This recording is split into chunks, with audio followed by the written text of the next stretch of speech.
Hi నమస్తే, welcome to Myra media. నేను మీ కేవీఆర్. పొద్దున లేస్తే అబద్ధాల పర్వం, ఉషోదయం నుంచే అడ్డగోలు రాతలతో ఆంధ్రప్రదేశ్ ప్రజానికాన్ని ఒక ట్రాన్స్ లోకి తీసుకెళ్లి తరతరాలను మోసం చేస్తూ వచ్చింది ఈనాడు రామోజీరావు పత్రిక.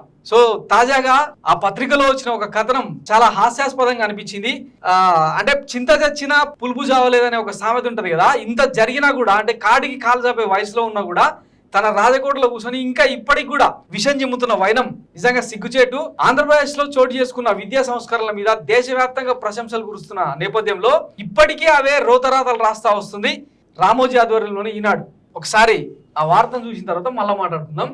ఇది ఈనాడులో వచ్చిన వార్త. హైకోర్టు ఏదో తీర్పు ఇచ్చింది, దాని మీద అడ్డం పెట్టుకొని ఈ వార్తలు అనమాట. ఇలా అయితే విద్యా వ్యవస్థాశనం, బోధనేతర సిబ్బందికి ప్రిన్సిపల్స్ గా పదోన్నతుల, మోటార్ సైకిల్ నడపడం వచ్చని విమానం నడిపిస్తారా? రాష్ట్ర ప్రభుత్వ తీర్పుపై మండిపడ్డ హైకోర్టు జీవో 76 జారీ చేసిన అధికారిని జైలుకు పంపాలి, ఏప్రిల్ 1న హాజరై వివరణ ఇవ్వాలని ఆదేశం, పదోన్నతులపై సింగిల్ జడ్జి ఉత్తర్వుల సస్పెన్షన్. సో దీన్ని బ్యానర్ ఐటమ్గా చేసుకోవాల్సిన అవసరం ఏమొచ్చింది? అసలు హైకోర్టు ఏమన్నది, ఈడేం రాసిండు? ఒకవైపు దేశవ్యాప్తంగా విద్యా సంస్కరణల మీద పెద్ద ఎత్తున ప్రశంసలు కురుస్తుంటే ఒకసారి ఈ వీడియో వినండి. కేరళ నెంబర్ 1 ఉండే మొత్తం ఇండియాలో, కేరళని నెంబర్ 2 స్థానానికి నెట్టేసి ఇప్పుడు ఆంధ్రప్రదేశ్ నెంబర్ 1కి వచ్చింది. ఇది నేను చెప్పేది కాదు, సెంట్రల్ గవర్నమెంట్ డేటానే చెప్తుంది. దాని గురించి నేనైతే చూడలేదు. సెంట్రల్ గవర్నమెంట్ నేను చెప్తాను, నీకు డేటా ఉంది. అంటే అది ఏ పేపర్ లో రాలే, ఏ న్యూస్ లో రాలే, అన్ని న్యూస్లలో, అన్ని ఆజ్ తక్ నుంచి మొదలుకొని ఎన్డీటీవీ వరకు అన్ని ఇంగ్లీష్ నేను చూపాను నీకు. ఇట్లాంటి హౌలేగాలనంతా అంటే ఒక సెక్షన్ ఆఫ్ పచ్చమందని ఇట్లా తయారు చేసింది అనమాట ఈ ఈనాడు లాంటి, ఆంధ్రజ్యోతి లాంటి పత్రికలు. అంటే ఈ పేపర్లో బ్యానర్ ఐటమ్స్ వస్తే ఈ అచ్చులను, ఈ రాతలను, ఈ రొచ్చు రాతలను చూసి జనం అట్లా తయారైపోయారు అనమాట. ఇప్పుడు వాస్తవంగా ఆంధ్రప్రదేశ్లో అమ్మఒడి అమలైతలేదా? గోరుముద్ద లాంటివి అమలైతలేవా? బెండపూడి లాంటి విద్యార్థులు యుఎస్ఏలో శ్వేత సౌధంలో ఐక్యరాజ్య సమితిలో వాళ్ళు ప్రసంగించింది అబద్ధమా? మొన్న వాడెవడు ఒక అప్రకటిత మీద జేపీ అనేటోడు స్టార్ట్ చేసి ఆంధ్రప్రదేశ్లో విద్యా విధానం అనేది చక్కగా లేదని ఇక రోజుకు ఒక కథనం వండి వారు స్థాపిస్తున్నారు అనమాట.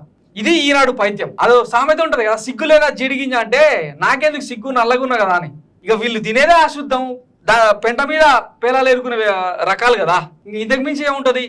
ఇక ఇదే ఈనాడు శ్రీ చైతన్య, నారాయణ, భాష్యం లాంటి స్కూళ్ళు, అంటే మన కులపోళ్ళ చేతిలో ఉండే కామినేని హాస్పిటల్స్, వీటిలో జరిగే వ్యవహారాలు ఏవైతే ఉంటాయో అవి మనకు సమ్మగా ఉంటాయని ఇటు చెప్పడం.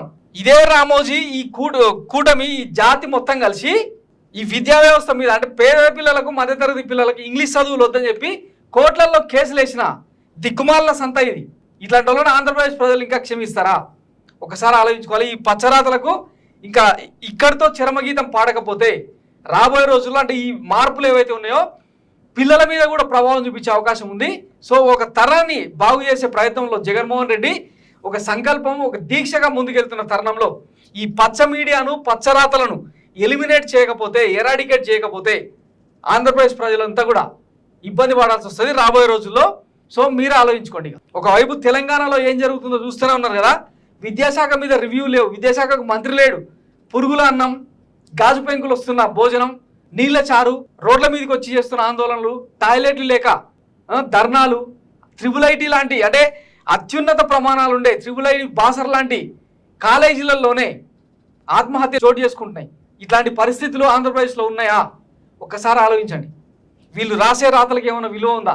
ఏం లేదు. మొన్ననే చూసినాం కదా, జనసేన పార్టీకి ఇదే నారాయణ, శ్రీ చైతన్య పెద్ద ఎత్తున ఎలక్టోరల్ బాండ్ల పేరుతో చదివింపులు చేసుకున్నారు అనమాట, డొనేషన్లు ఇచ్చారు. వీళ్ళు అధికారంలోకి వస్తే మళ్ళీ కార్పొరేట్ విద్య పురివిప్పుతుంది. తోడేళ్ల మంద లెక్క మళ్ళీ ఇదే కామినేని, ఇదే నారాయణ, ఇదే శ్రీ చైతన్యం మళ్ళా పురుడు పోసుకుంటాయి, ఆస్తులు అమ్ముకోవాల్సి వస్తుంది. ఇక ఆ కర్మ మనకు అవసరమా అన్నది ఆంధ్రప్రదేశ్ ప్రజలే మీ తీర్పు ద్వారా తెలియజేయాలన్నమాట. Thanks for watching Myra media. నేను మీ కేవీఆర్. Thank you.